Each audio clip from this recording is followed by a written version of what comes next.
বিএনপির ভারপ্রাপ্ত চেয়ারম্যান তারেক রহমান গণতন্ত্র, ভোটাধিকার এবং বাক স্বাধীনতা পুনঃপ্রতিষ্ঠায় জনগণকে ঐক্যবদ্ধ ও দৃঢ়সংকল্পবদ্ধ হওয়ার আহ্বান জানিয়েছেন।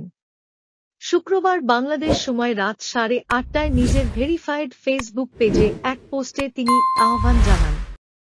পোস্টে তিনি উল্লেখ করেন, ১৯৭৫ সালের ২৫ জানুয়ারি তৎকালীন আওয়ামী লীগ সরকার বহুদলীয় গণতন্ত্রের পরিবর্তে একদলীয় শাসনব্যবস্থা বাকশাল প্রতিষ্ঠা করে। এ সময় তারা জাতীয় সংসদে বিরোধী মতামত উপেক্ষা করে চতুর্থ সংশোধনী আইন পাশ করে এবং সকল সংবাদপত্র নিষিদ্ধ করে নিজেদের অনুগত ৪টি পত্রিকা চালু রাখে।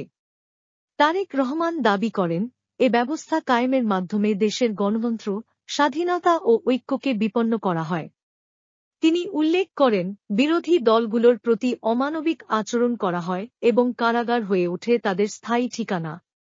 ১৯৯০ সালের ৫ আগস্ট জনগণের আন্দোলনের মুখে তৎকালীন আওয়ামী লীগ সরকার দেশ ছাড়তে বাধ্য হয়। বর্তমান আওয়ামী লীগ সরকারকেও গণতন্ত্রবিরোধী ও জনবিচ্ছিন্ন বলে অভিহিত করে তিনি জনগণকে যেকোনো ষড়যন্ত্র মোকাবিলা করে গণতন্ত্র পুনরুদ্ধারে সংগ্রাম চালিয়ে যাওয়ার আহ্বান জানান।